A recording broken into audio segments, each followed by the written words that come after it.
Bonjour. Je suis très contente que je dois seulement parler pour 3 minutes parce que je dois m'excuser. Je suis un peu malade et j'ai la gorge un peu enrhumée.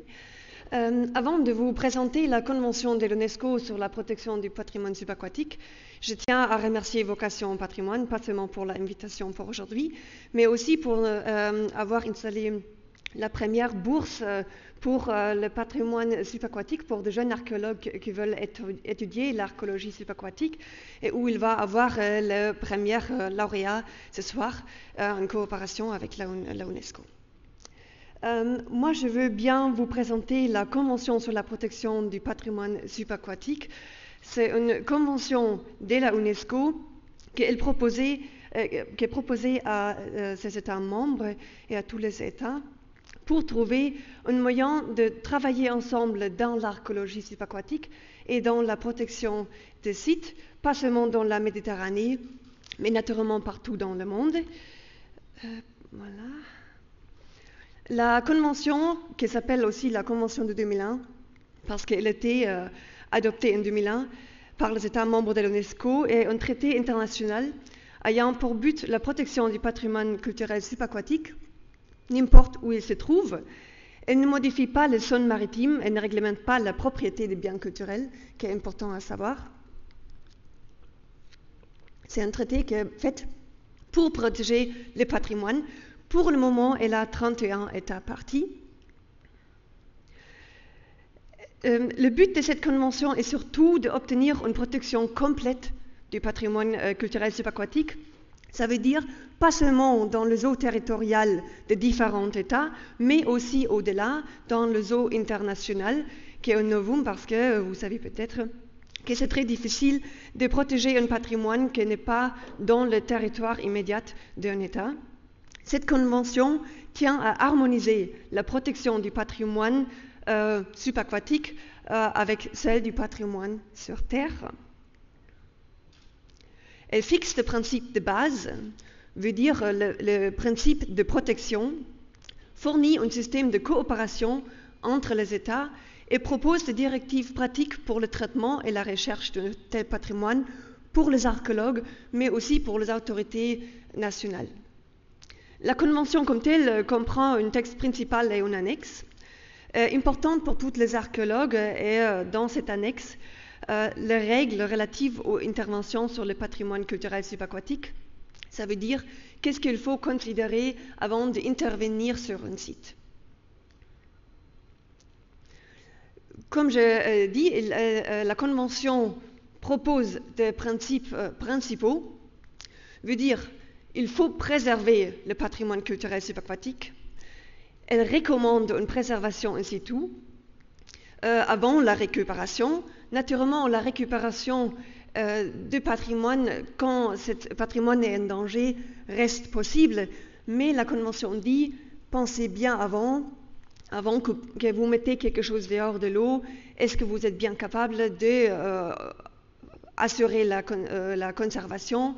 Est-ce qu'il y a un musée où ça peut aller? Alors, il y a une certaine recommandation. Mieux c'est de laisser les choses in situ s'il n'y a pas une raison scientifique de récupérer.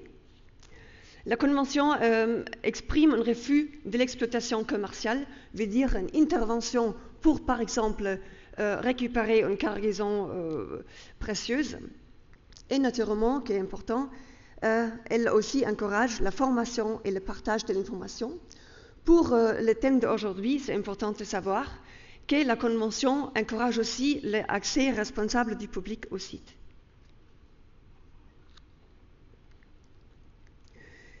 La Convention a un organe majeur, c'est la conférence des États parties, où tous les États se rassemblent.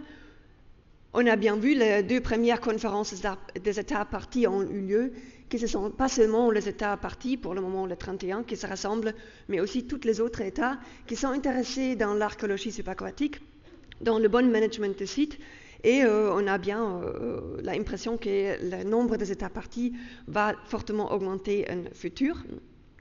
Qui est importante pour le management des sites et aussi pour le développement du tourisme en relation au patrimoine subaquatique, la Convention propose un conseil scientifique et technique qui donne des recommandations pour les bonnes pratiques.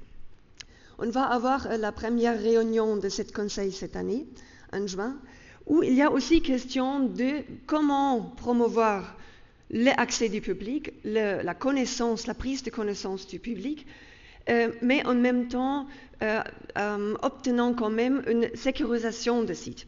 Parce que dès qu'on partage l'information pour un site subaquatique, vous savez bien, il y a toujours la question, si ça ne se trouve pas très très proche à la côte, il y a toujours la question, comment je peux faire une surveillance de ce site quand il y a par exemple des plongeurs qui y vont, ou peut-être même pire, les pilleurs.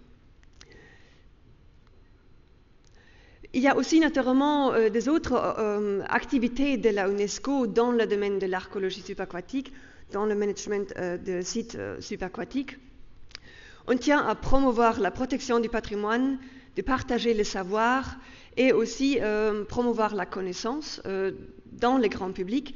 Il y a par exemple un site internet qui donne toutes les informations sur ce patrimoine, maintenant dans cette langue. C'est quand même quelque chose où beaucoup de personnes vont avoir un accès.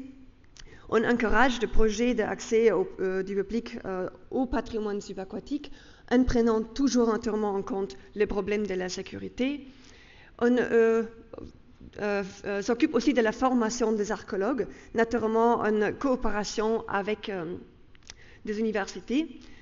Il y a plusieurs formations, par exemple en Espagne, en Mexique, en Thaïlande.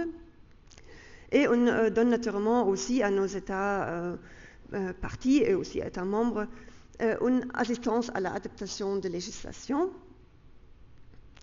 Une intéressante. Ulrike, il va falloir conclure. Oui, je vais tout de suite venir à la fin. Une intéressante réunion qui va se faire maintenant en novembre en Chine, seulement pour que vous le sachiez. Il y a ce projet d'un premier musée subaquatique, vraiment sous l'eau, qui a été construit en Chine, un autre est planifié en Alexandrie. Alors c'est quelque chose où l'UNESCO coopère. Pour plus d'informations, notre site internet. Et avec ça, je vous remercie déjà.